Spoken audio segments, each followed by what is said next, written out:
उभारला गेलेला असतो.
Are you ready for phase one?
fast, not going home. Don't look back into the unknown. I'm closed out, but I can hear your breath speak loud. Till I can confess roses upon the floor. And I never made a promise that I couldn't hold. And I never made a problem that I could've solved for you. For you. And I never left you lonely when you fell down. And I swear I never lose you, but I lost my mind for you. For you. Of you, of you. Of you, of you. Of you, of you. Of you, of you.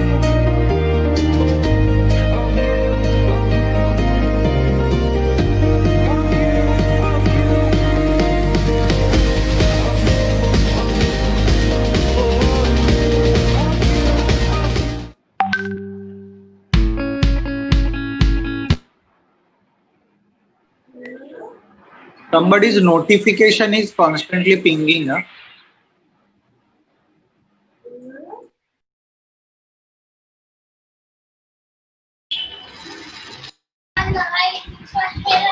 Hello, ma'am. So finally, we are all on Zoom, and we are broadcasting this meet on YouTube. So the larger pool of audience is there on YouTube live stream. Okay. Thank you. I think we can start, Puna ma'am. We can start. A very good morning to one and all. I, Professor Poonam Mhatre from AIKTC School of Architecture, welcome you all today for this celebration, virtual celebration of World Architecture Day 2020. Anjuman-e-Islam is a premier educational and social organization of India established in the year 1874 by a group of visionaries led by the Justice late Badruddin Tayyabji, the then serving Bombay High Court. With a glorious past of over 146 years, this educational trust stands for its secularism and national integration. It has over 100 institutions in various fields of education and humanitarian services. Today, serving more than 1 lakh students, Anjuman-e-Islam is well poised to be declared as a deemed university. The trust is headed by our dynamic president, Dr. Zahir Qazi, and his dedicated team. The technical campus, named as Anjuman-e-Islam's Kalsikar Technical Campus in New Panvel, has a clear objective in the quest for being an outstanding center for learning and development of human resource, which is conducive to the fast-changing national and international situations. The campus was opened to the society on 24th August 2011 and is one of those institutes which stands on the donation of a single philanthropist, Haji Abdul Razak Kalsekar. This campus houses 3 different colleges, namely School of Architecture, School of Engineering and Technology, and School of Pharmacy, all of them in their 10th year of establishment. We at School of Architecture host a series of seminars by experts in the field of architecture and allied in the name of colloquy, which are generally based on divergent architectural approaches. Today, we are here to celebrate World Architecture Day 2020. World Architecture Day is celebrated globally on the first Monday of every October as directed by the Union of Architects, which also coincides with United Nations World Habitat Day. According to the Union of Architects, this celebration helps address one of the United Nations Sustainable Development Goals, to make cities and human settlements safe, inclusive, resilient, and sustainable. This year's theme was Architecture, Housing for All. On this occasion, it gives us immense pleasure at Kalsekar School of Architecture to have world-renowned architect Marina Tabassum ma'am, to share her work and insights. It is pleasure to have her on board for Colloquy 2020-21. Thank you, ma'am, for joining us. Though she is one of the most eminent personalities who don't need any introduction, I would still ask Architect Suvidha Sagave, Assistant Professor, School of Architecture, to introduce Architect Marina ma'am to us. Over to you, Suvidha. Thank you, Poonam. Colloquy, we have invited all renowned architects from the all over India. But this time when we were thinking to ask any world-renowned architect, and the first name while discussing with Zaki came to our mind was Marina Tabassum. And ma'am, I really want to say thank you to you for accepting our invitation and being here with us. Your work always inspires us, and it helps us as a faculty of architecture that we could give reference to the students, as the work has value to culture, value to community, value to nature, and none other than the beautiful use of material. I really want to say thank you, and I will now let me introduce you formally. So, Marina Tabassum graduated from Bangladesh University of Engineering and Technology in 1995. The same year, with Kashaf Mahmood Chaudhary, she founded Arvana. In their second year of practice, they won a prestigious national competition to design the Independence Monument of Bangladesh and the Liberation War Museum, which is very well executed. In 2005, Marina Tabassum independently founded Marina Tabassum Architects, that is MTA, aiming to establish a contemporary architectural language without losing its roots to place. MTA carefully selects its projects and prioritizes local materials, climate, culture, and history. Her firm, MTA, is currently involved in projects in different areas of Bangladesh, Abu Dhabi, Beirut, and Kuala Lumpur. She is also involved in academics. Marina Tabassum is the director of academic program at the Bengall Institute for Architecture, Landscapes, and Settlement since 2015. She has conducted design studios in Brock University as well as the University of Texas. She has lectured and presented her works and ideas on architecture at various prestigious international architecture events. Her Beth or Rauf Mosque won the Aga Khan Architecture Award in 2016 and the Jamil Prize 5 in 2018. Besides, she has won many awards and prizes on various national and international platforms, including 2001 Architect of the Year Prize at New Delhi. Without wasting time, I want to request Marina ma'am to start with her presentation and the moment we are waiting for. Thank you, ma'am. Over to you. Well, thank you for this invitation, AIKTC School of Architecture, and a very, very, what can I say, a very happy World Architecture Day. So let's start. Let me first start by sharing the screen, and let's see if we can get it done. Yeah. So can you see? Yes, ma'am, we can see. Perfect. Okay, so then well, Marina Tabassum Architects, that's my office. And we are all going through a very difficult time, unprecedented in our lifetime in a way. And by now we have lost more than 1 million people worldwide. And to some extent, we can see the numbers are constantly growing. And as I speak at this moment, one of our very dear colleague and I would say my first mentor in architecture, a very dear brother of ours, just passed away last night. And at this moment, his last rites are being performed. So it is with a very heavy heart that I do this presentation, and I would like to dedicate this to him. So as we are going through this phase of lockdown and all these things that are being introduced in our lives completely for the very first time, there are a lot of realizations as we are mourning deaths of people. At the same time, these moment of pause from our business as usual as we know it is giving us a certain moment of pause where we are getting this chance of thinking or reevaluating our priorities in life. And to some extent, I think for the very first time, what hit us, all of us around the world, was the difference between what is need and what is want. Okay, this is not working, not going forward. I have to stop the slideshow for a while, I think, because it at times gives a bit of a problem. I need to get out and reload my PowerPoint, I think.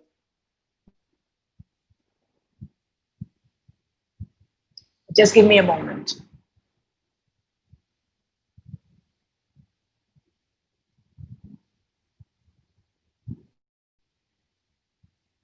Okay, so as I was mentioning about our need and want, so food is a need, as we all know. Without food, we wouldn't be able to survive.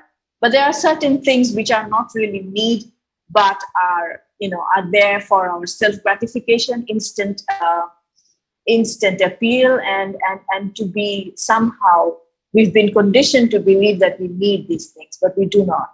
And in a way, if you all know that affluenza, which is known as this desire that we feel to spend money that we do not have, to buy things we don't need, and to impress people that do not really make any sense or any difference in our lives. And that has actually plagued this world for the last 30 years or more. And we've been going through this pandemic, which is not really called a pandemic because it's not on the surface. We're not losing our friends and relatives to this or being influenced by it in that sense. But this has conditioned our brains in a way for a certain section of the people to profit from a culture of exploitation and fear. And I'm sure you all know these, that you're never enough. And that's what they've been focusing on all through. And so basically this whole idea of capitalism, which turned into a consumer culture.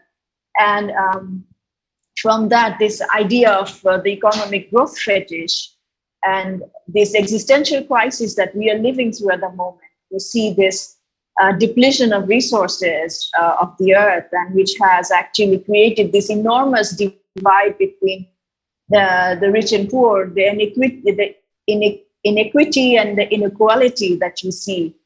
It is absolutely a devastating situation. I'm sure we all agree. And I think this moment of pause that we are experiencing has brought this much more forward to us. And if we look at it, I mean, this just shows very clearly, I don't think I need to mention anything here, but from 1950, the world has produced 8 billion tons of plastic. And a plastic doll, which is being produced in China, then shipped all over the world, ends up in the garbage, at the end going into the Great Pacific garbage patch. And it's all known to us all around the world. And our industry, which is the construction industry, is also contributing almost 13 million tons of plastic every year. And it is actually the second largest industry which produces or uses plastic the maximum.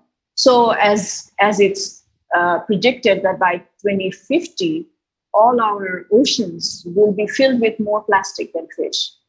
So this is the scenario for Marina, the young architects. Yes, Marina ma'am, sorry to interrupt you. Are you sharing your screen? You want to share your screen while talking, because it's not seen right now? Oh, you're not seeing it? No. Uh-oh, all right. But I did the sharing. Will you share it again? Okay, so yeah. Yeah. Do you see it? Okay, I'm sorry about that. I don't know why it did not work. But anyway, let me then go from the slide that I just wanted to share. So here I was talking about affluenza, where I was talking about the different food and food as a need, whereas what you see here as an image is actually something of a a desire or an instant gratification. And then, so it's something called affluenza. And then, and this is something that was created by a certain section of people who profit from the culture of exploitation and fear. And we all know these, which actually tells us constantly that you're not in. And the depletion of resources and the inequity and the inequality that we see all around us is something quite appalling at this point in time. And this is what I was talking about when I talked about plastic, where you see that something which is made in China, goes all around the world and ending up in the Great Pacific garbage patch. And as I was mentioning this whole thing about the 8 billion tons of plastic that has been produced over the years, and our construction industry is actually pollutes almost 50%. I mean, these are nothing new. We all know these things, that how much this construction industry has been contributing to the climate change and the sea level rise, basically. So in a way, we need to rethink what we are doing, what kind of material we are using. Even in our pedagogy, we never talk about these issues like what is anthropogenic metabolism, let's say, or what is material flow analysis. And if you see the consumption of concrete in this world is only second to water. Water is the first thing that we consume in this world. And then right after that, it's not food, but it's concrete. I mean, that's the world we're living in at the moment. And it's so important for us to start talking about it. And for us, it's even a much larger concern because, as you know, Bangladesh, especially a certain part of Bangladesh, the way it's geographically located and the way the Indian Ocean and the surface water warming happens in the Indian Ocean, the Bangladesh is potentially very much likely to be inundated at least 1 meter by 2050. So that's a great concern for all of us. So we really think that it is time for us to go through a paradigm shift. And that paradigm shift, which is, if you look into history, you'll see that whenever there was this situation where the dominant order was not working, a new order was coming into place. And this was always with the pandemic that you see the change is occurring.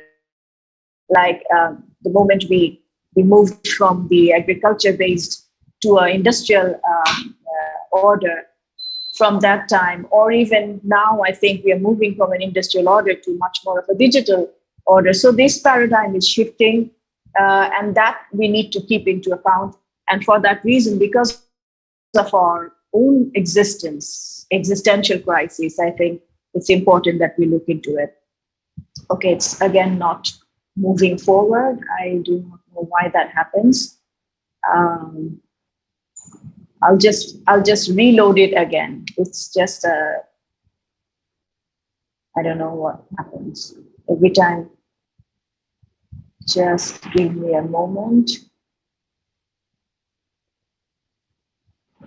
Oh goodness.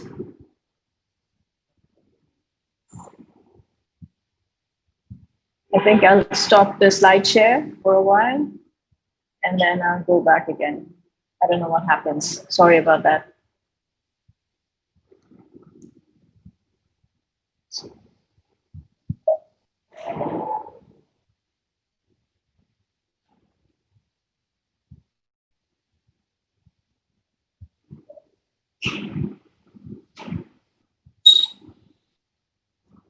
Okay. So slide share. Well, with these technical glitches, I think it's going to take more time than I was planning to.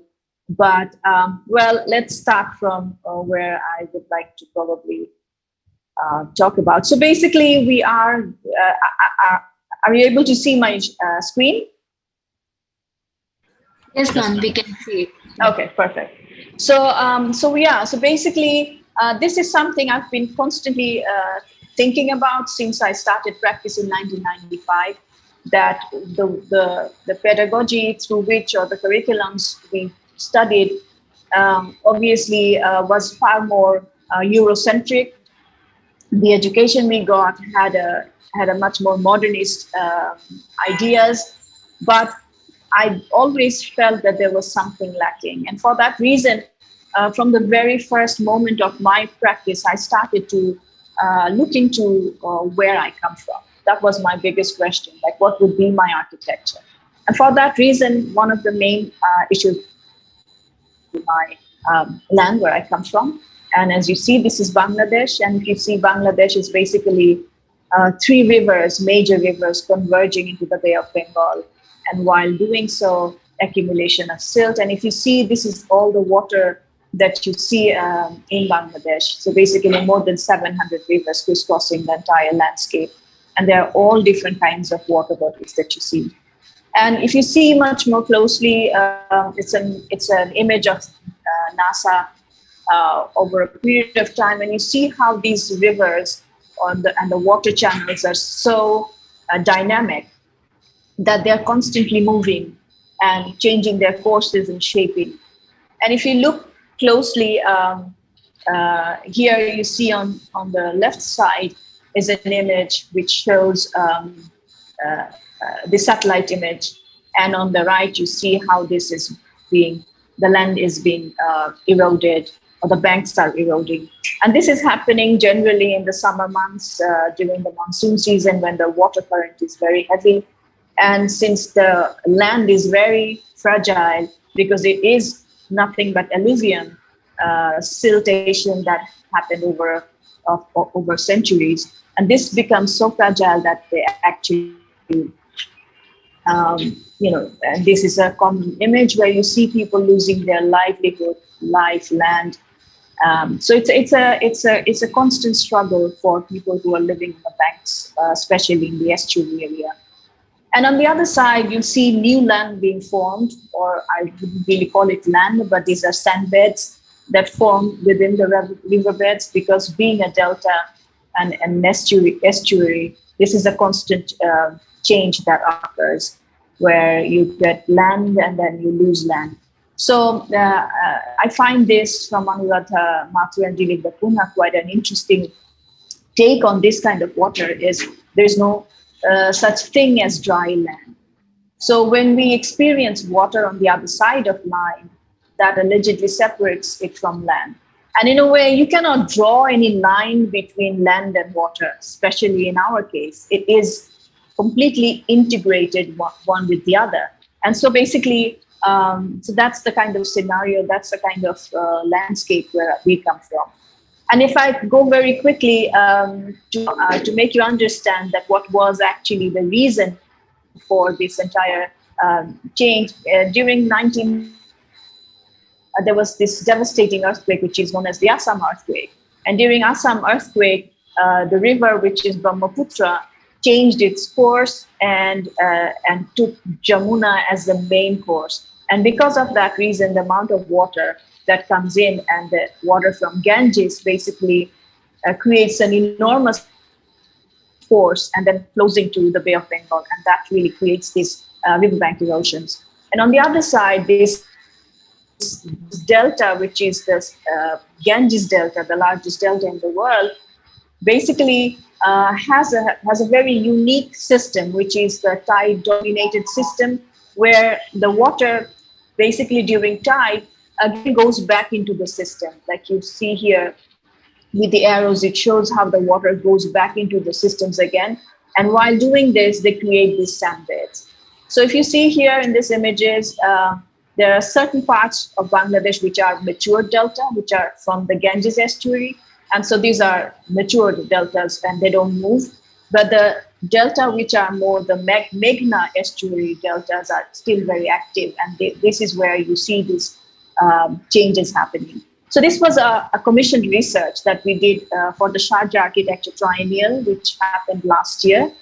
And for that, they commissioned us to look into the rights of future generation of these areas where people are living in a in a dynamic landscape, which is constantly moving. So you see here, we try to locate how people moved from one location to other locations. So whenever there is this, when they understand that the land will be going into the water, will be eroded, they move. And so you find stories, especially in these coastal areas, there are families who have moved 7 to 8 different times. Some people became completely landless. And the entire village moves from one location to other locations. It's a very unique phenomenon. And at the same time, if you see the architecture, especially in these areas, they created this mobile housing system. When they know that there will be, that the land will be eroding, they basically take down their entire house part by part and then move it to a safer location and then rebuild it. So this mobile system has been in our landscape for over 200 years or so. And it was in a way brought in, actually, this whole technology to some extent is something very British in a way, because in the 1850s, corrugated sheet was a very popular material coming from England to all the different colonies in South Africa, in Australia, and it also came to the Indian subcontinent, and especially in the tea estates, if you see in Assam and in Sylhet and in all these areas, these kind of house forms, which actually they brought in, shipped in to these areas as a flat pack system.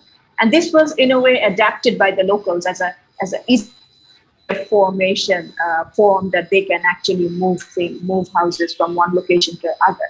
So this has a history of its own. And in Bangladesh, there are markets where you can actually buy these houses.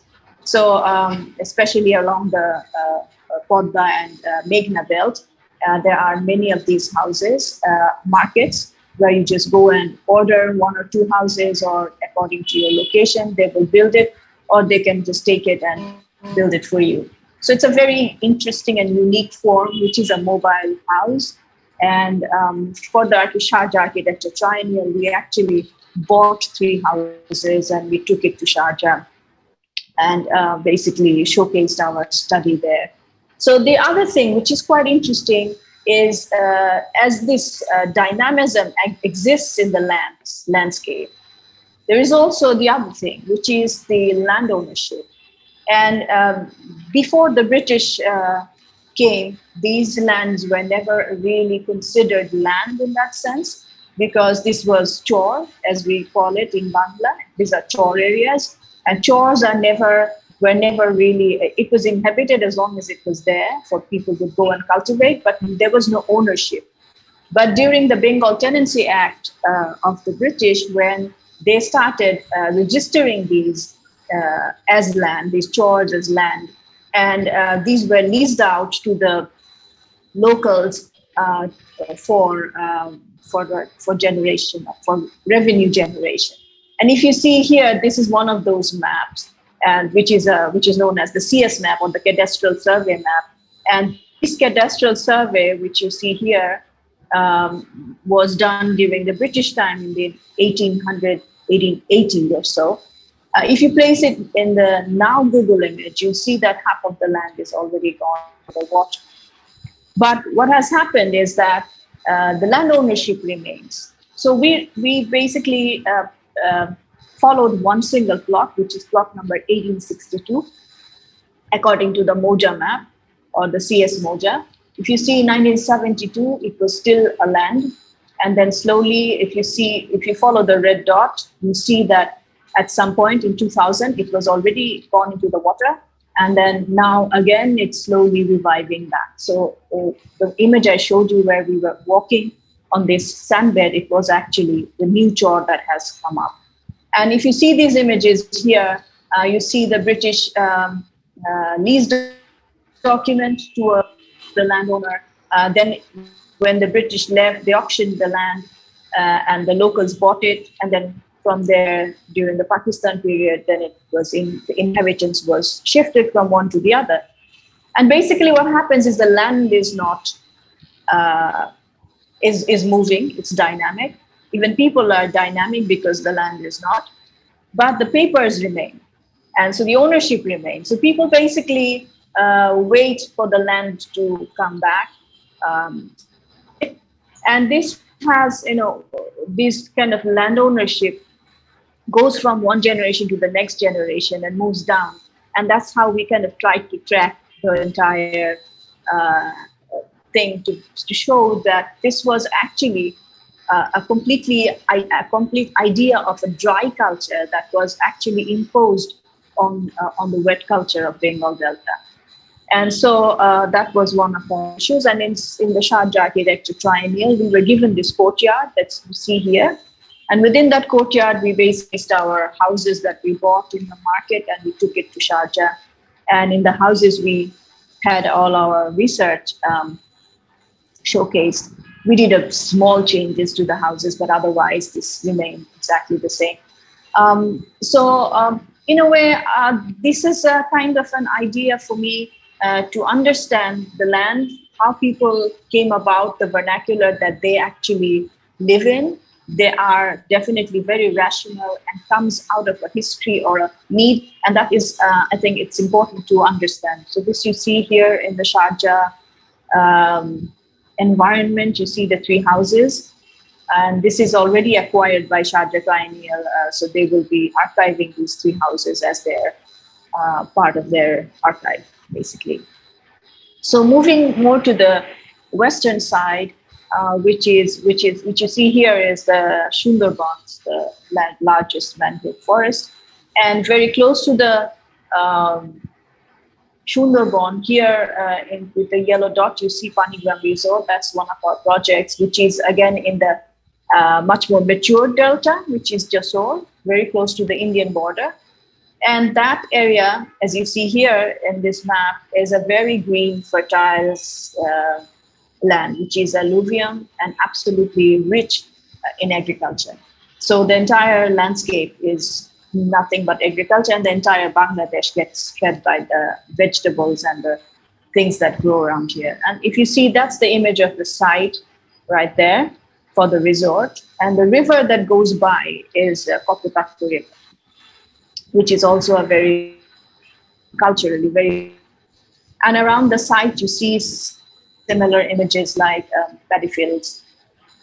And I grew up in the city, Dhaka. That's where I was born and brought up. So for me, when I visited this site, it was in 2013 or so. And it was basically, for the very first time, I was exposed to the very, I would say, the very natural, very virgin natural landscape of Bangladesh, where you won't see any technology which has reached to these locations. So they are really pristine and beautiful.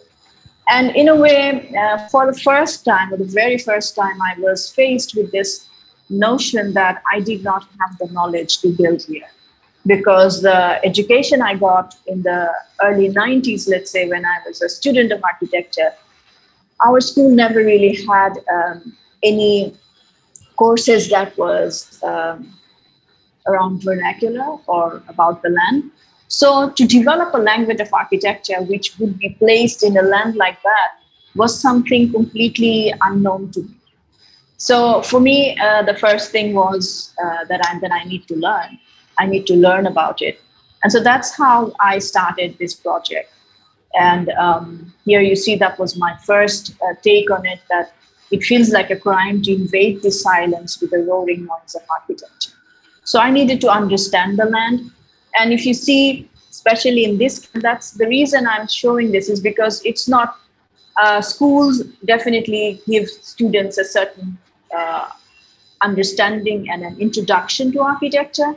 But when you become an architect, you yourself need to educate yourself the way you want to see yourself perform and to practice, the way you want to pursue your architecture. So for that reason, for me, it became very important that I want to create something which would not be too intervening into this landscape, that it does not rapture its dynamics. So that's why I tried to understand what it was. And if you see, especially in these delta areas where the site is located, people basically has a certain way of construction, which is dig and mound.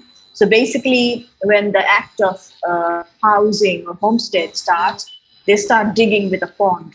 And they dig out the pond, the earth that comes out of it, they create a higher ground. As you see in the section here, that the earth coming out of the pond actually creates the higher mound for the homestead to be placed, so that when there is rain, the water goes into the pond and people can have their own dry ground. And in a way, this is, we did an extensive survey and research of all the houses or the villages that are surrounding our site to basically understand how people live. And in a way, that's when it was for me a discovery that there is so much wisdom in the land, especially when you think about the time we are living through, as I was just mentioning, where we have depleting resources and we are in an existential crisis. If you see that, you'll see basically the villagers source their material from their surroundings. That's one of the most important lessons for me. The second lesson was that very climatically appropriate. So they appropriate the residents according to the climate without any artificial means, obviously. And then also the fact that there is a certain kind of a tradition of construction and living that has gone from one generation to the next generation, and in a very symbiotic relationship with nature. And the other thing is it's a very social and communal way of living.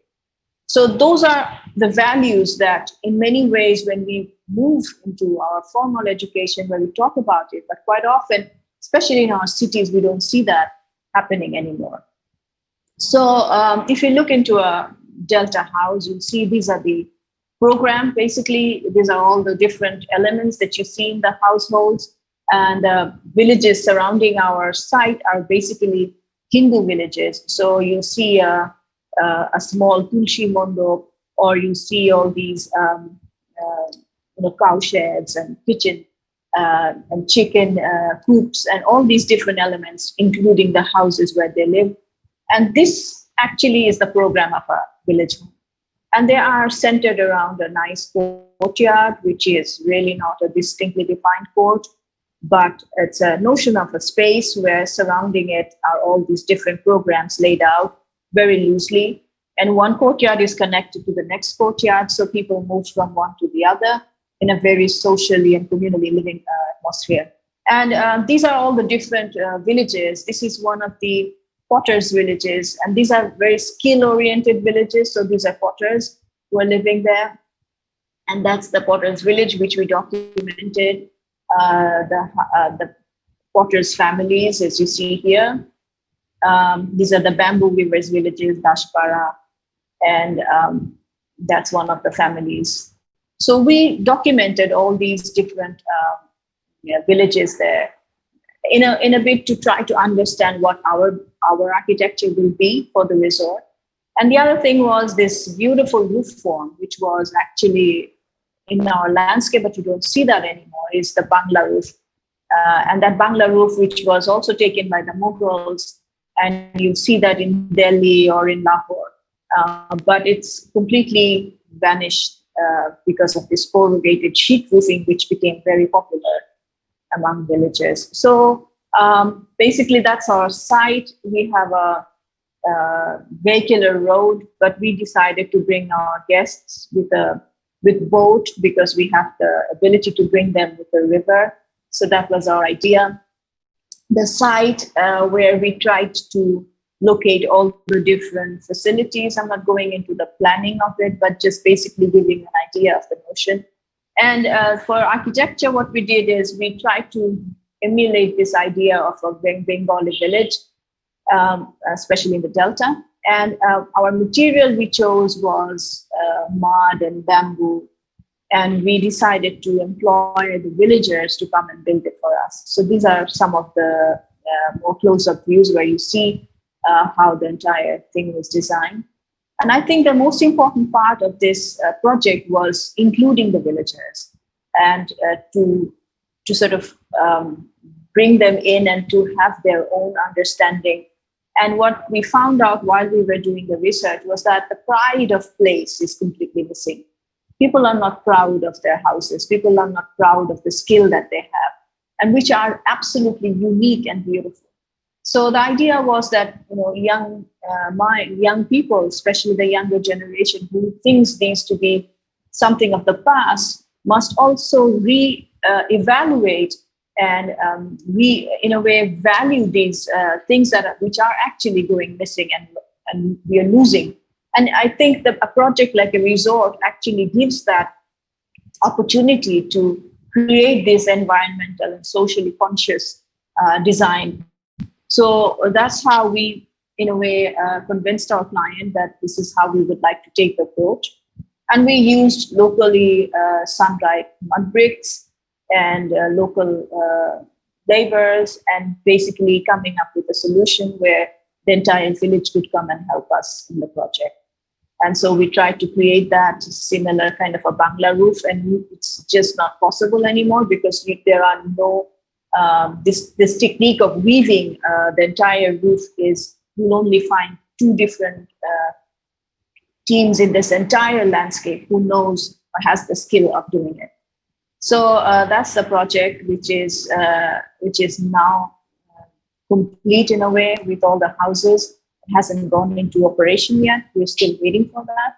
But otherwise, so this is what it is. So in a way, when I was designing it and building it at that time, I was really not sure how the architecture world will see it. To me, it was important to sort of create something where architects' ego doesn't, is not pronounced, but it's the land which is celebrated. The wisdom that is part of the land is what we celebrate. So that's how I saw the project. But at the same time, while we were working and we built up this beautiful relationship with the locals, we started something called Panigram Community Initiative, which was with the client. We decided to work on it because we thought the villagers or the villages that are surrounding our site all needs to have a better environment. When people will be coming into the village and living there, the guests will be coming in the resort and will be staying there. We also want to venture out, go into these villages and have an understanding. So we started craft diversification workshops where we brought in product designers and we started giving them lessons on that. We started this savings group where now the women have a substantial amount in their own personal banks, which they can now loan themselves to have something of a better environment in whatever capacity they want. And all this process we started with mapping the communities. And this is something we actually worked with an architect, Hasibul Kabir, who has his office almost just an hour's drive from our site. He was an urban architect. Then he decided to move to his own village home. And that's from there he's been trying to develop the entire practice of his. And so he has created this $1,500 home projects, which became our model for the projects in Panigram. And that's also a project I taught at Harvard University Graduate School of Design in 2017, fall semester. And my studio, which is a master's level studio, worked on $2,000 home projects. So my students were supposed to design a house for villagers in this area where they will have the budget of $2,000 because that's the maximum they can afford. So the students, my entire studio actually visited the site and they went and met with the clients. And it's a process we call co-creation, where the client or the villager and the architect basically come together because the villagers have their own knowledge of material and what they want. And at the same time, as architects, we also have our technological knowledge. So we need to come somewhere in between and create a relationship where the villagers understand our value, and we also value and respect the knowledge and the wisdom that they possess. So basically, it was a bridging kind of a project, which we call co-creation.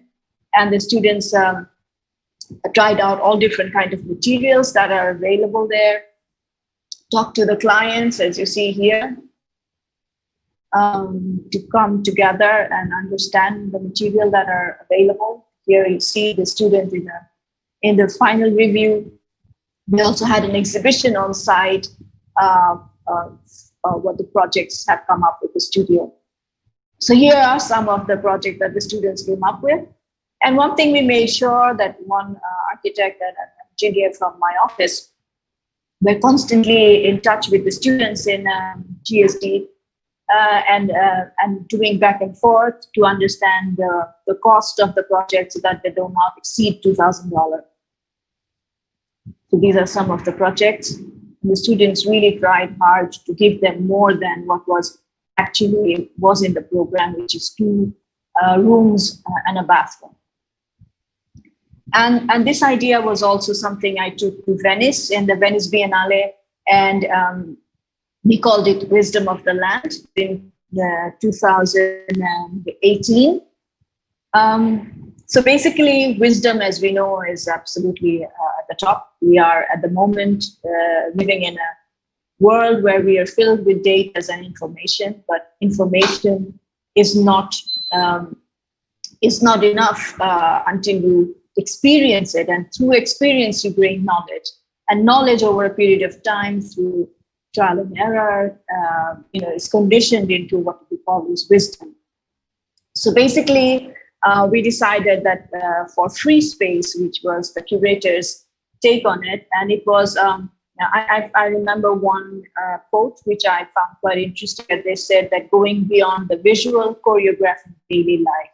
And I thought there could be nothing more interesting than a village courtyard to be represented. So this is the site, the long Arsenale. And so basically at the end of Arsenale, we were given a small space here where we had to create our installation. That's the room. And as you know, Venice, especially in these areas where you cannot really touch the walls or the floor, you just have to create something which can stand on its own. So basically we decided to create something as a courtyard, and we brought in different materials. That's the plan, actually. You see all the different elements being placed here. And what we did is we actually took different household materials that you see in Bangladeshi landscape. And we took all of these, which you can actually see in the courtyards. So we placed them in the Venice site and created this courtyard. And all these, very generous villagers actually gave these or donated these small different things to us, and we took it to Venice and we did this installation where architecture just became secondary and the wisdom became the primary focus, where you see how people live in a very symbiotic relationship in a very natural, open living environment. So that became a focus. So I'll go very quickly.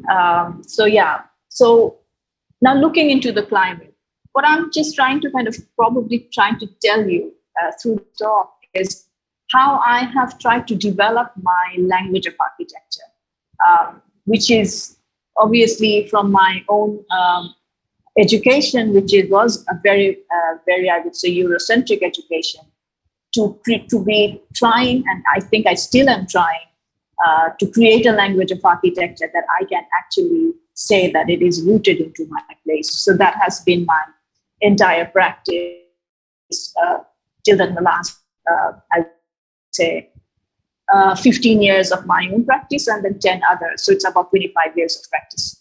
So Tropic of Cancer basically goes through Bangladesh, as you see here, making us a very subtropical climate where we have 6 months of monsoon season or wet season and 6 months or fairly 5 months of very dry season. And this is Mazharul Islam's Fine Art Institute, which he designed in 1953. And this is probably the first modern building in a way, which is very appropriate to the local climatic condition. And the kind of temperature that we have do not really require us to have a very conditioned environment, because the temperature that goes up or down is quite tolerable. And that's how people have lived all their lives in these areas, with just a roof on the top and 4 columns, and have a plinth to keep you above the water level. So the images you see here in the Bangla Ragini is actually architecture is. And in our very early practice, when in Urbana, this is also something that we've been trying to focus on, that how do you deal with the element of weather, at the same time create a language of architecture. So here you see these openings as if this is a project from early 90s, towards the late 90s. And in our apartment building here, as you see, it's also a similar kind of knowledge or notion that how you can make your building porous enough to be able to ventilate itself. And it has always been my idea of how to ventilate a building, so that, you know, buildings are in a way an extension of us. We breathe, the building must breathe as well. And so, it was in a way my constant search that how can you make your building breathe without any artificial means. And this is a much more new project where we also tried out these long verandas. I'm sure even in India, you see these long veranda houses surrounding a courtyard. So this is also something I think very unique in our landscape that you see. And I remember growing up in my grandmother's house where we had these long verandas where essentially that was the space where we lived actually. The rooms were only for when you go to sleep at night or something, but otherwise verandas were the place. So in some new projects, we are trying to reintroduce this in a much more contemporary way, that how you can create this veranda and sort of create this entire facade out of verandas and have the courtyard also again to have the ventilation. So this is a courtyard where I grew up, you see here, and that's a courtyard which I designed as an architect. So whatever spaces that we experience in our lives, those memories are important, and they also stay with us and sort of manifests in our own work of art or architecture. So this is again another project which was a competition we won but didn't get to build. But here also you see a central atrium kind of a space as the building sort of revolves around it. So that's what it is. So my point is, even if you have these notions of locality or the local material or local climatic aspect, it doesn't mean that you need to be a very, the language can at the same time be very contemporary if needed.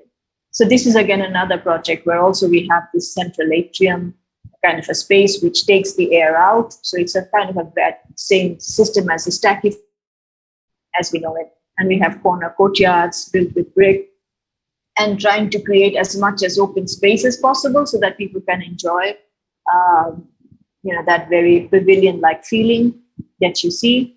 And brick is our only material because we are a delta and we don't have any other stone or anything to build with. So from the very early time in architecture, especially when something needed to be permanent, like as you see here, a monastery, people went for brick. So earth taken or clay taken and then baked into brick to make a much more permanent structure. Whereas temporary structures, like where people would live, like dwelling spaces, were always in art.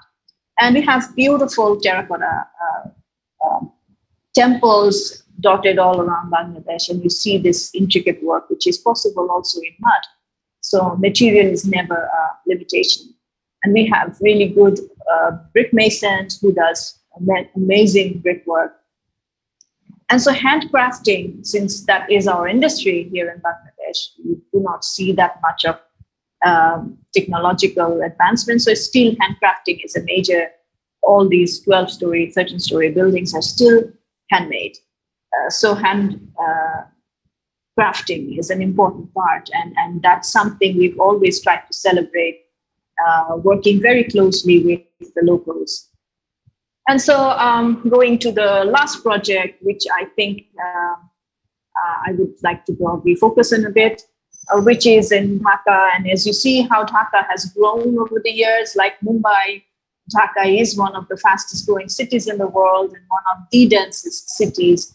And it is constantly growing in a speed. And I think this is a very common, I think, relatable image where you see how the city has these two different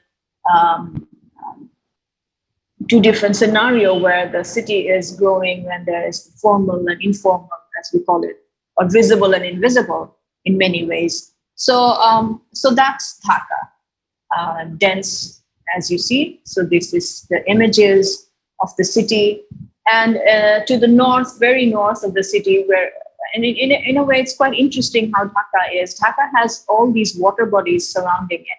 So on the lower side and the south, you see the Buriganga River, which is the old Ganges, and the on the sides are mainly wetlands and floodplains. And on the top, on the north, there is another river called Turar. And so basically, on the bank of Turar, to some extent, a little bit inward, that's the edge of the city. That's the limit of Dhaka. So there was the site for our project, which is the Baitur Rauf Mosque. And I think I would like to just finish my talk with that. And so I was given this project in 2005. And from that time, this part has also constantly going through a transformation. It's still constantly transforming. My one visit to the next is never the same because you'll see a new building popping up every single day. And so this land basically belonged to my grandmother, who actually donated this land for a mosque. And she, in a way, commissioned me to design it. So it was a very formal way of telling me that I want you to design it and build it as well. So basically, it was her wish and a commission. And you see here under a jackfruit tree, we had the first prayer where this whole idea of the mosque was declared and then told that this land is being donated. And you see my grandmother sitting there. So this was in 2006, September. And my grandmother passed away the same year in December. So in a way, it was my promise to her, and I had to fulfill it. That's how I took that project, and I became the designer, the builder, the fundraiser, everything at once. So that's how the project was. So as an architect, obviously, this was for me the first ever project which is of this nature, which is a mosque. And being in the subcontinent, we do not, especially in Bangladesh, we do not have had the culture of going to mosque as women. So my notion of a mosque was from a very early childhood when I was sent, maybe I was 5 or 6 years old, to learn Arabic by my parents. And that was the only knowledge I had, or the memory of a mosque, being in a mosque was. But then I definitely needed some research. And so as I generally do in most of my architecture projects, it always starts with the research. And in case of the mosque, the first question was, what is a mosque?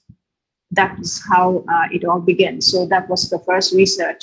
And then also trying to understand what mosque was in a Bengal legacy, when did Islam came into being? So that was also, again, another question.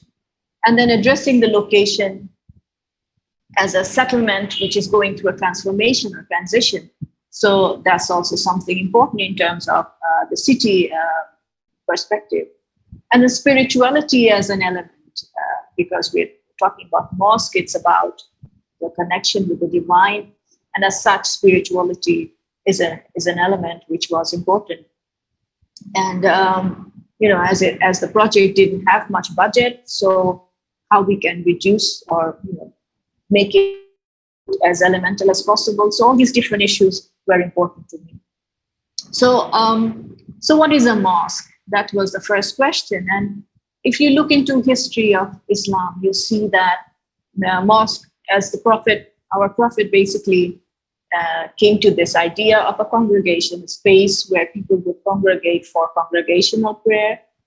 And that's how he decided to create this mosque. And the mosque was a very humble space which was derived from the house form.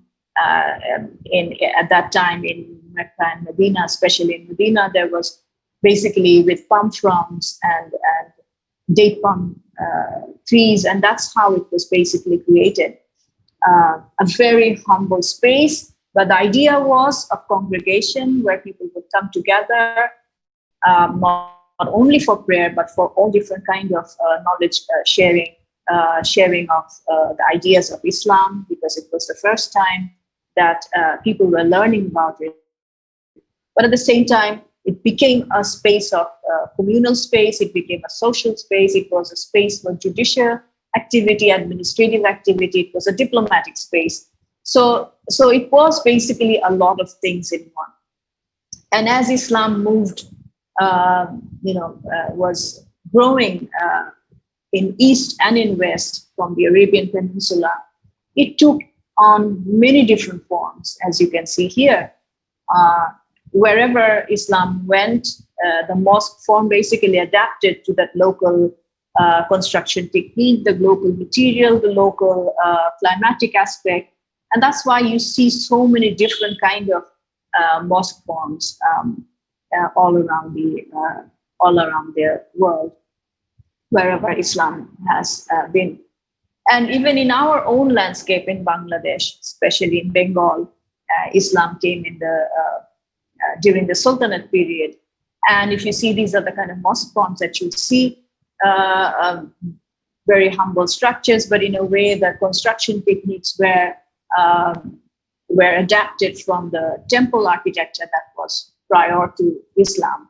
So basically devoid of any kind of ornamentation, but otherwise basically very brick structure. But if you see now in our city, in Dhaka, these are the kind of mosques that you see, stacks of floors, just popping up anywhere and everywhere. There is no quality of architecture or even space. And this is what has happened to the symbols. It's as if to be a Muslim is about the symbols. And that is something what I question, that is it necessary to have a symbol which is like trying to cry out loud that I am a mosque? Or rather, we should focus on something which is far more important, which is the spirituality, your own connection to the divine. And in my opinion, some of the most beautiful spaces that I have experienced myself personally are these mosques, like the mosque in Cordoba or in Hagia Sophia. And the quality of light, the space is immediate connection with the divine. In a way, it immediately brings you to that very focuses you towards that sense of spirituality. And that's why light is probably the most beautiful element that you can work with in this project. And the other thing is, as I was talking about the city grid, and as it was going through a transformation, that's our site. And the site has one axis, but the Qibla direction, due to the Qibla's direction, the mosque needed to be shifted, or the prayer hall needed to be shifted. So basically, we changed the direction of the prayer hall towards Qibla, which is 12 degrees. And the other thing is this area, as I was mentioning, that it is getting built up all around. So at some point, you won't be able to see the mosque anymore. So that's why it was important that we do not focus on the facades, but rather how you can bring in light and ventilation so that people can always use it. So that's, you see some of the sketches where you see the outer city grid, and then how the mosque basically takes the shift. And to facilitate that, we basically introduced this drum, which then also helps us to ventilate and bring in light.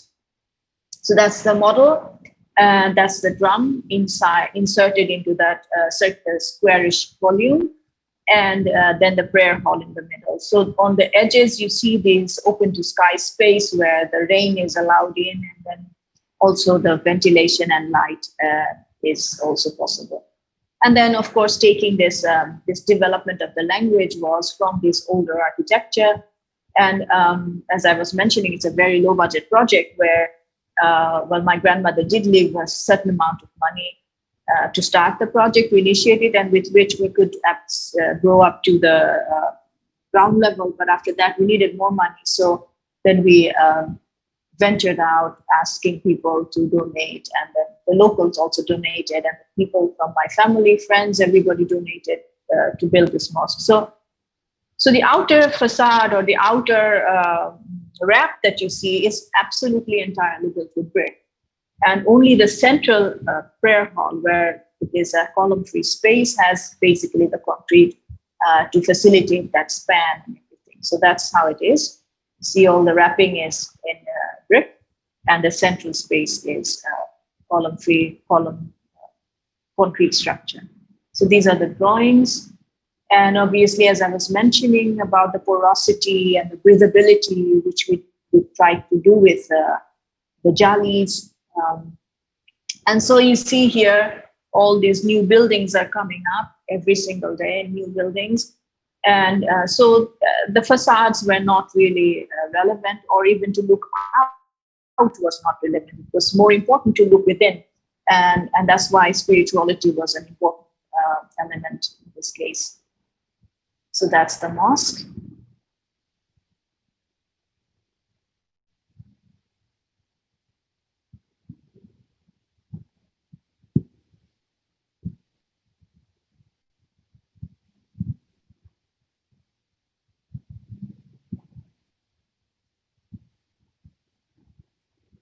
And you see here the spaces which are open to sky and the light that's coming into this space.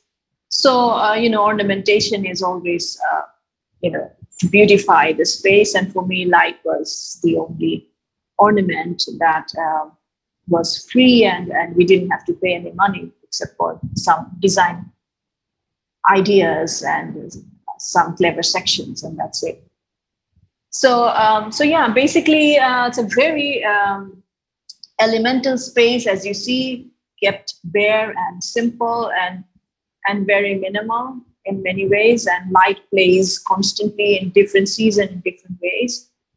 And so basically, that's the project. This is after the Aga Khan Award, when we had a lunch with all the local people. We created the prayer space into a hall where people can actually gather and have a lunch. So the idea was that you can, if you have a space as big as that, you can also try to make different uses, as it was intended earlier from the very beginning of Islam, that this can be a space which can multiply different uses as long as it is respectable to the religious values. So I'll end it here. Thank you so much for your patience, and sorry for all the difficulties with technicalities. Thank you. Thank you, ma'am, for this wonderful presentation. I'll be now taking ahead this session with the question-answer session. When we look at your presentation, one can see that there is an enormous... You can increase your volume, please. Yeah. Can you hear it now? Hello. If it will be a little louder, it will be better. Okay. So if one looks at your presentation, one can see a very specific process in each project. There is a particular amount of research which has gone into every one of your projects.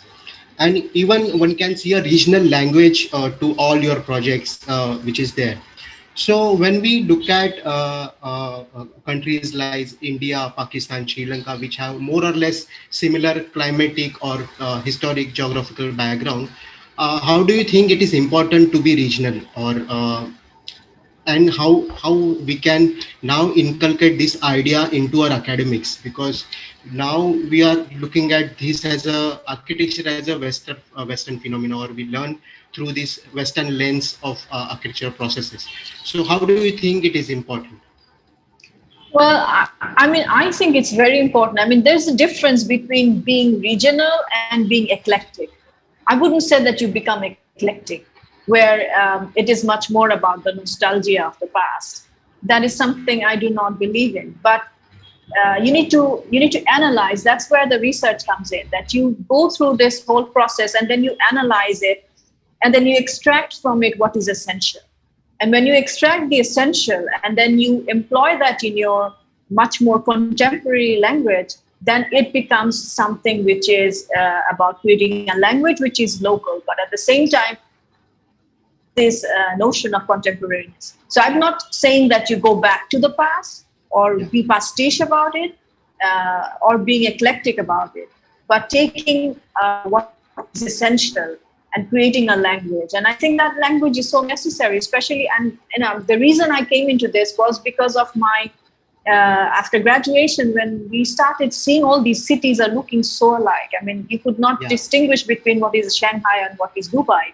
So then, it's this globalization has brought everything in such a point where the materials, the construction technique, even the people who build are the same in every city and every place. So that's why I think it's very important that we localize. So taking ahead these materials and techniques is very important. So another question which it is again related to language, and I know many of time people have asked you these questions about this mosque, where the people are actually associated mosque as a typology to the elements which are their minarets or the arches. But I just want to ask, what was the reaction of those people when they first started using this mosque? Because that is most important thing I think you must have in your process as well. Yeah, absolutely. The project, any public project which is dedicated to people, people must accept it. So it's not about you being an architect and just imposing things on others, but it's about them accepting it as well. And that's, I think, is the most important part of a public project. And so while we were going through this process, obviously we continuously were engaging with the locals, and they were looking forward to a mosque because there was none at that moment in that area. So for that reason, it was something that was promising for them. And obviously, as it goes, people have this very preconceived notion of mosque having a dome and a minaret, and they definitely had that aspiration to have at least a minaret, if not a dome, because in Dhaka, especially with all the stacking of floors, people are not that interested in domes, but minarets, yes. So there was this pressure for us to have a minaret, but then we kind of tried to talk about it, that do we really need a minaret?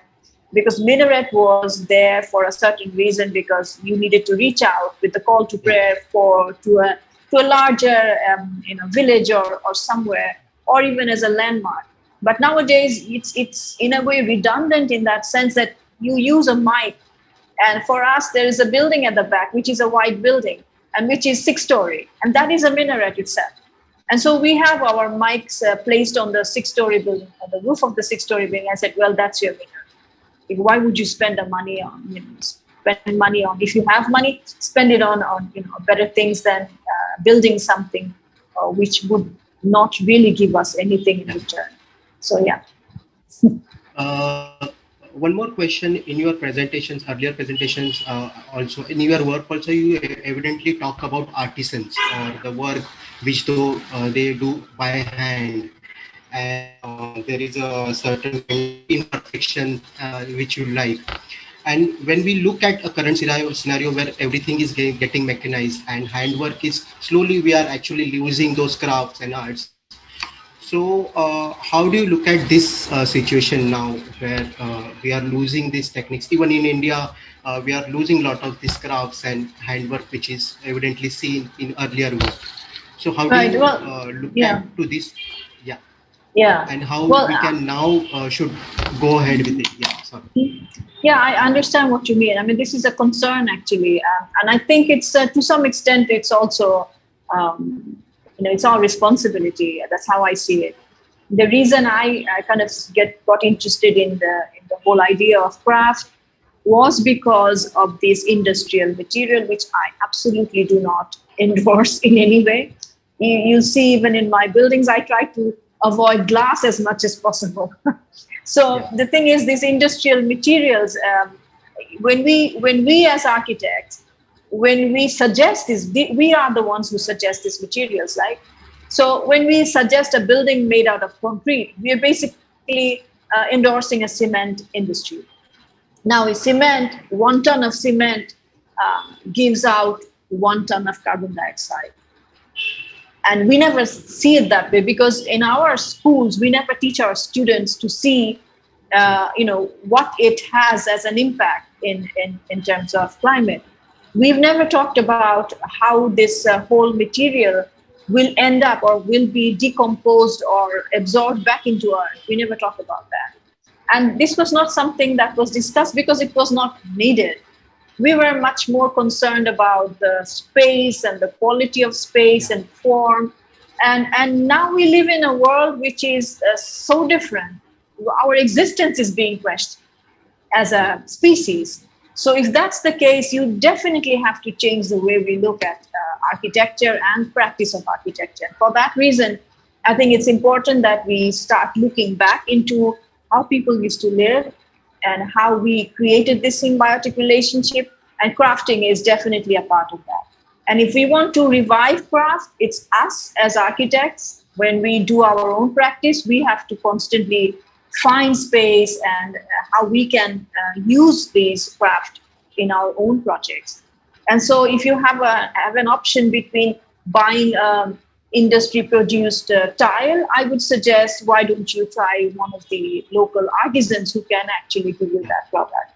So it's about your own choice and choices we make. So the priority is actually with us and the decisions that we make. One more question which I have about a particular project and a design process is, when we look at your mosque project, the light has been a curated one. So you know what kind of experience you wanted to give to user. So what was the process behind it? It was a certain computational simulations which were done, or you had a certain understanding about sun movement and you had this idea about the experiences earlier. And how you tested that? It will happen the way you it happens. No, I mean, when I started it, I didn't have as much computer knowledge. So it was very much making models. So we made large models, and then we used torch or light, and then we tried to emulate how the light will work on the facades and how we will create these shades and shadows.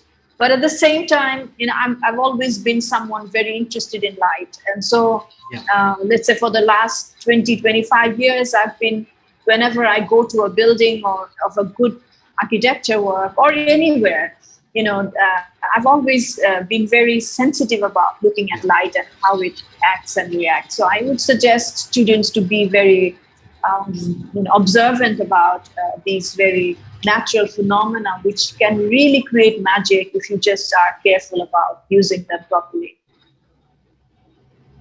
So even the experience in that particular is very, when we see in the evening the west light come, when sun angle is very low, and that beam of light with particular tint of orange, it's a very different experience to have. Okay. Yes. So we'll take certain questions from faculty side. So there is a question from Poonam Mhatre. She asked, it's sometimes becomes very difficult to make the client understand that the process towards the projects is essentially important for the project to come up successfully. But many of them are in a hurry to see the graphics related to project, and then time given to understanding of background is very less. Have you faced a similar situation as you have followed a deep thought study behind every project? How have you talked about the same? Yeah, I understand what you mean. Yeah. Well, generally the way I did my practice, you see that I do not build a lot. I really try to focus on very only projects where I have the time and the client allows me that time to go into a deeper research. So if a client is in a hurry and wants to design something very quickly, I would very respectfully deny to work on projects like that. And if somebody comes to me, I generally tell them that this needs time, and I need to go through this process. And generally, whoever comes to me with a project nowadays know that, there is a certain way I follow. So basically, so I think it's also up to you how you manage and what personality and what kind of an image you project towards your client. That's also important. And if somebody is in a hurry, and if you have a sense of feeling that this is not going to give you anything really worthy of, or you would get that feeling of being rewarded after you finish a project, then I suggest don't do it. One more question. In your projects, you involve a lot of people around. So somewhere you yourself tell that you lose the control as an architect. Someone might not lose that control over certain decisions. So how do you look at this phenomena, and do you decide it as per the requirement, or what is your role, or what is your process about that when you involve the people? Mm-hmm. Well, generally, I mean, to some extent, a certain area when I'm designing it, and if it is about the concept and how the building will be, or like, let's say, to make the first decisions, like, yes, we will work with the villagers, and yes, we will use mud and bamboo. So those are critical decisions where definitely I try to remain uncompromised, and my decision remains fine. But once we've decided that, then I kind of am open to ideas of the architects, engineers, or even the villagers, or whoever is a part of our team. So that becomes much more easier. Even when we were working in the mosque project, let's say, the idea, the planning, the fact that it will be brick, and then this was going to be the prayer hall, this is the planning.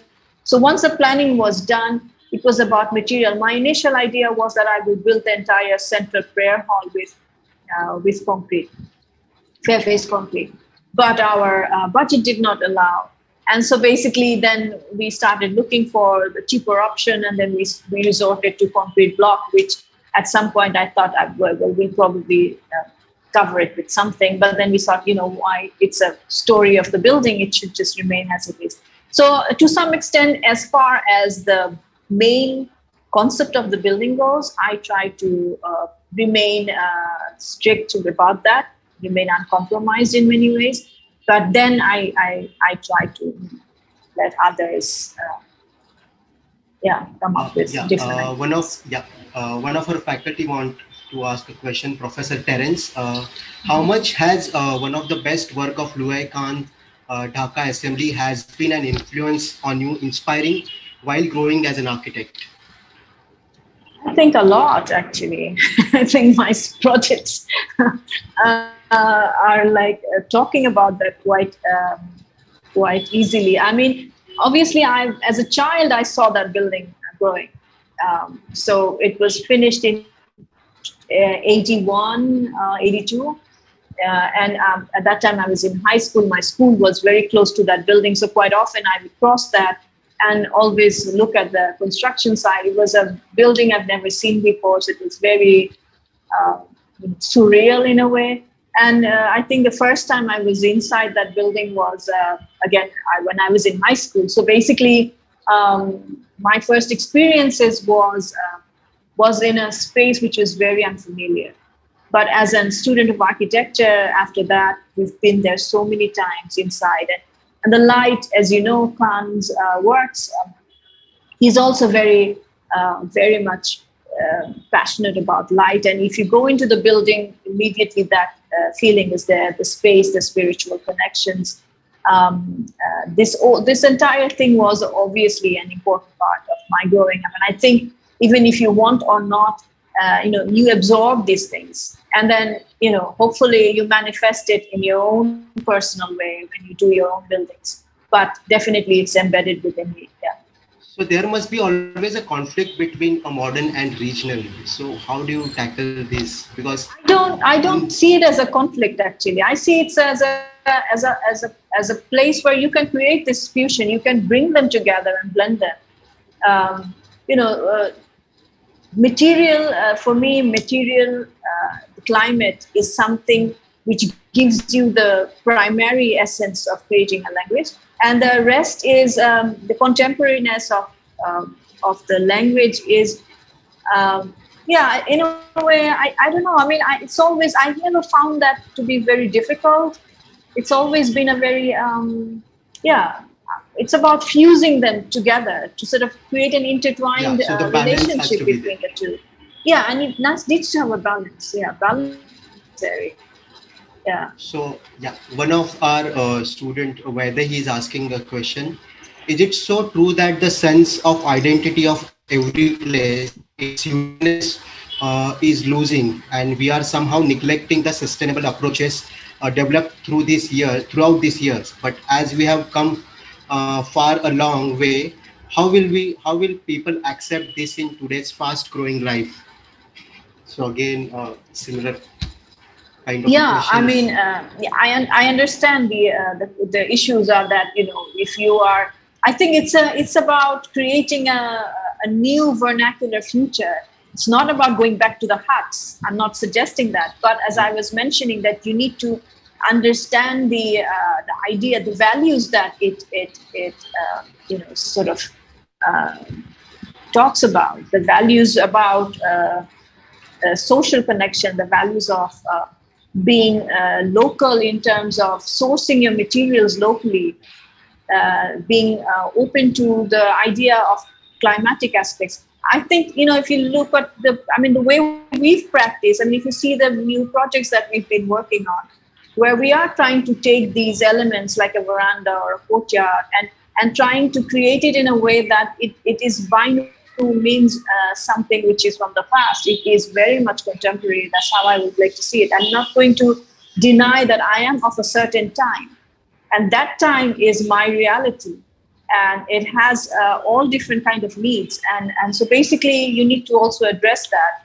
but also keeping in mind that you have to create a connection. It's about updating what you had.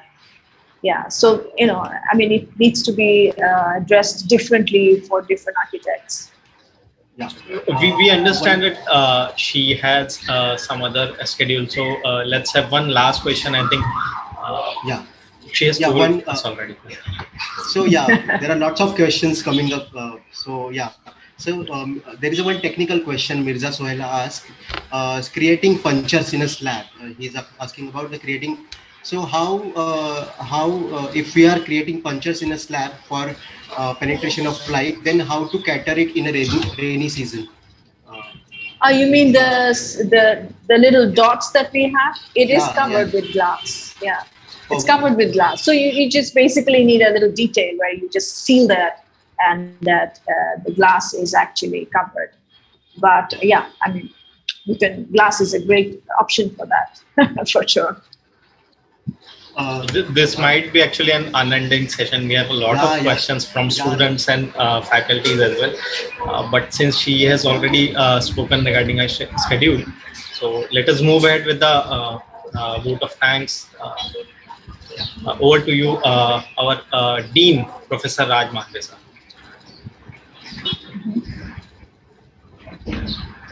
Hello. Before I just conclude or give the vote of thanks, I will like our director sir to join the meeting and give the concluding remarks. Over to you, sir.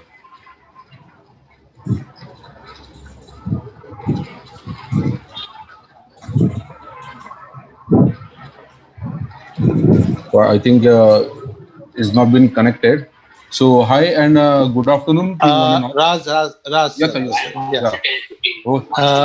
In fact, I am connected since beginning of this program. Really, I was enjoying, attending this program and listening to one of the, world's, renowned architect from Bangladesh, architect Marina Tabassum Madam. It was really a matter of pride and also a joy to see all her works, the way she, spoke, she presented, she responded to various, questions of the participants. Really, it was a delight to watch this program. Let me first congratulate all of you, the entire fraternity of architecture, on this auspices of World Architects Day. So naturally, on such days, arranging these kind of webinars, sharing of various works of excellence is really a good idea, and that is what you have done. And I congratulate School of Architecture headed by you. And let me also thank today's speaker who took all that pain to be a part of this program. And for her knowledge, let me very briefly tell that madam, you are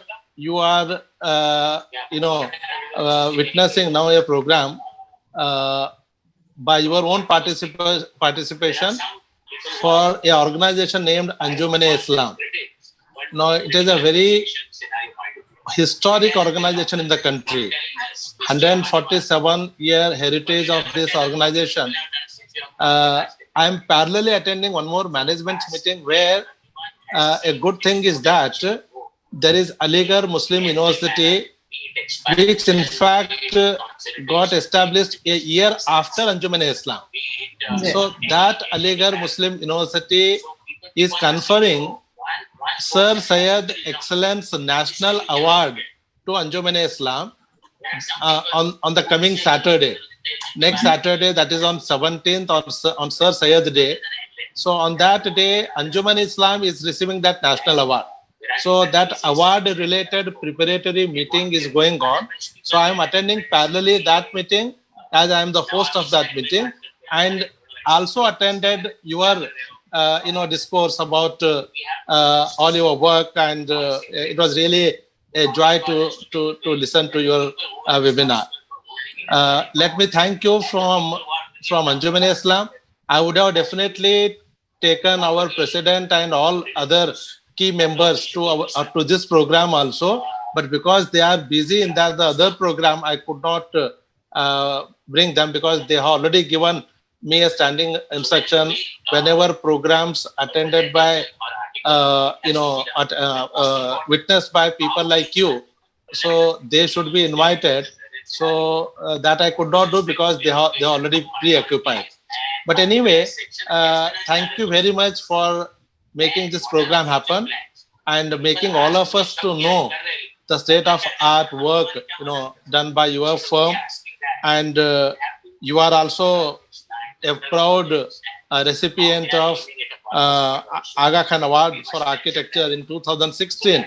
When I knew this, then I prayed that may you keep winning such recognitions on continual basis and make your own impression at a different level of excellence. So we always pray for you, and we request you to always remain associated with this School of Architecture, which is a new institution in a very old organization called Anjuman-e-Islam. So therefore, such schools of architecture should be nurtured by people like you. And we want your association, and our students need your guidance, so that let us make the architecture education more relevant, more practice oriented, and more environmental friendly. That is what we can all collectively do. So once again, I thank you for making this program happen, and we keep on disturbing you for time and again, so that our team will get enlightened by through your expertise. So once again, thank you very much. Thank you, Professor Raj, for giving me an opportunity to say a few words at the end. Thank you. Thank you. Thank you very much. Thank you, ma'am. Thank you very much. Moving on to the next part of our things. Now we'll be inaugurating a book by our students of fourth year. While they were in third year of architecture, they had visited Ahmedabad as the study tour, and they had documented certain structure in the form of sketches and sketches and compiled it together as a book format. So I would like now our director sir to inaugurate that book online. The link has been shared on the message box. Do you mind if I leave? I'm very careful. Even that event has to be very. Yes. Okay. Thank you. Thank you so much. Thank you very much. So as far as KT College is concerned, Thank you, ma'am. Thank you. Then it will be a responsibility. We'll let you know. We'll take a call today itself and decide what it is. So I need suggestions from you people also. See, we are discussing now. Remember, before giving your response. Parag, sir. What should be our activities? Where is it on chat box? On the day of the event. The link I am not. Post event. I am unable to see. It doesn't end there. You have to carry forward. Yeah, we'll put Keeping it on in the mind chat box. that Anjuman Marketing, Anjuman Sandeep has already put it on the chat box. new initiatives should be brought in. So it's there. And you'll be happy to know. I think All the it efforts. has. Yeah, it's already there. One second, you share, please. Anjuman is opening a chapter in United States, Friends of Anjuman. And Okay. You want me to click this link? Yes, sir. Yes, And sir. you have to need share the screen. Share the screen as well. Share the are involved into this. Yesterday also we had a Zoom meeting. Acha, with top guys in Microsoft who had spent some time. So as I already mentioned, the work is done by students of current fourth year. So when they were in their Ahmedabad study tour, they had studied certain structures in Ahmedabad, documented it in terms of sketches and illustrations and compiled in the book form. And that will be inaugurated by directors. Effort done by current fourth year batch in the guidance of Sandeep sir. Very senior person, he has agreed to be part of us. His wife was a student of Bandra School. She was a leading anesthetist, almost retired now. And that lady's father was a trustee of a university. If you see that photograph of the tour was also accompanied by Terence sir and Mosina. he's seen that sitting. So all these three have coordinated to come up with a very great magazine. All the efforts done by the students. Especially like to mention our GSEC, Akbar, to doing the coordinating of editing and managing the magazine. One will be there, subsequent will see how it works. We may have a presence in Gulf, we may have presence.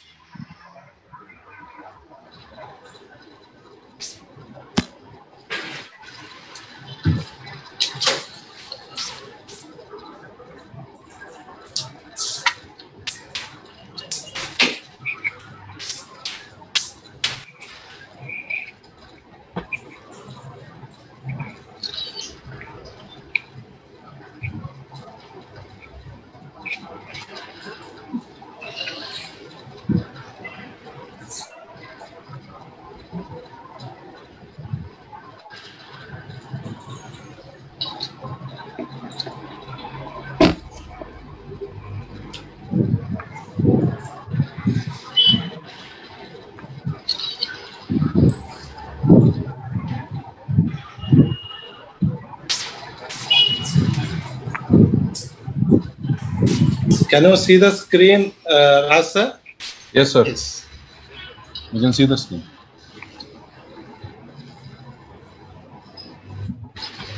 Rasa? Yes, sir. Yes, sir. We can see the screen. Yeah, great. Yes, sir.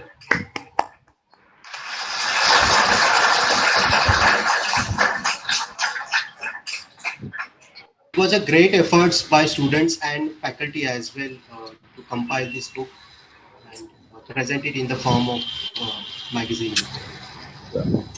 Now it is available on the issue website where we can have the entire look of the magazine. So it also, the link will be also shared on the Facebook and Insta, so that all the students from other architecture schools can have a view to it and can learn something. It will give more information about Ahmedabad as a city. So thank you very much, sir, for the inauguration of the tour magazine. So let's continue with the program. But before I start my vote of thanks, while concluding the celebration, it makes me remember the most eminent architects from Mumbai, architect Kamuye sir, who has been inspiring generation of architects. And very proudly, I would like to mention here that the AIKTC SoA was associated with Kamu Iyer sir through Kamu Iyer Design Competition, which we named as KIDC. I find this to be the most appropriate occasion to pay our condolence to him through a short video. Prajakta ma'am, can you share the video, please? Yes. Sir, will you please unshare the screen? Yeah. Yeah, I did. Yeah.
Indeed, a very emotional moment. We'll miss you, sir.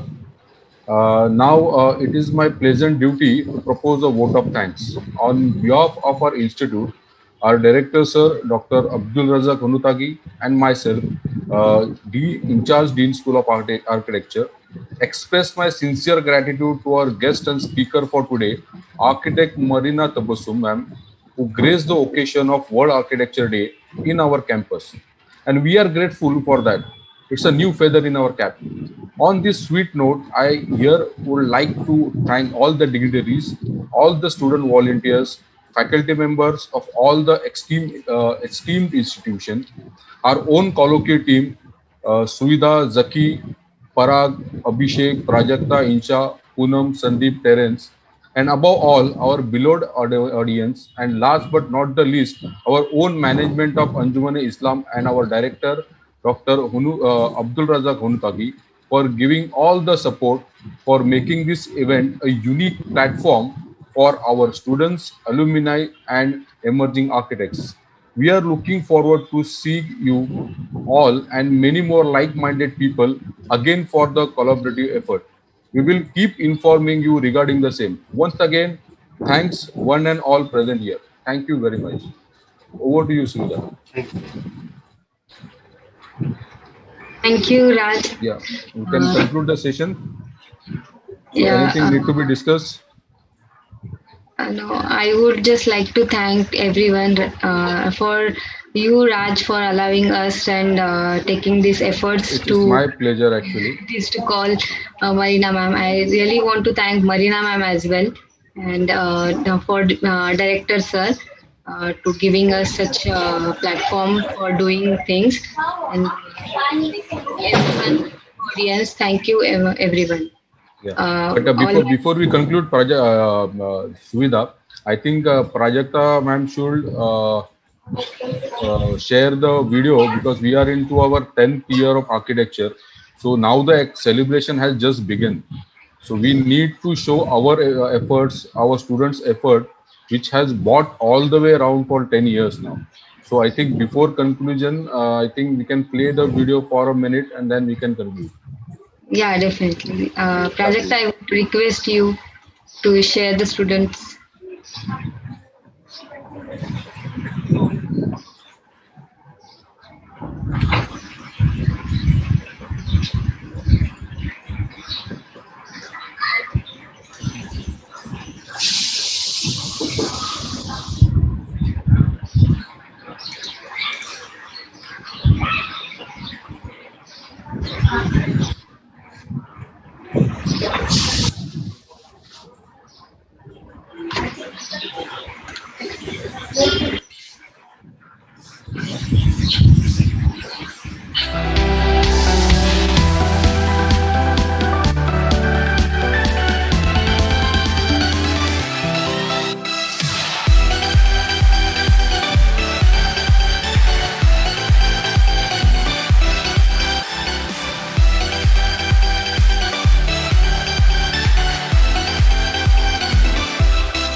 Okay.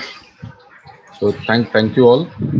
So we'll meet again for next colloquial session, which we are into process of planning next month itself.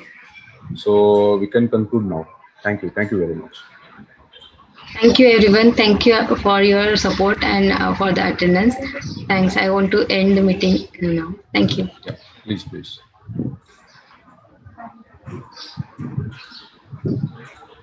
Rajat, end.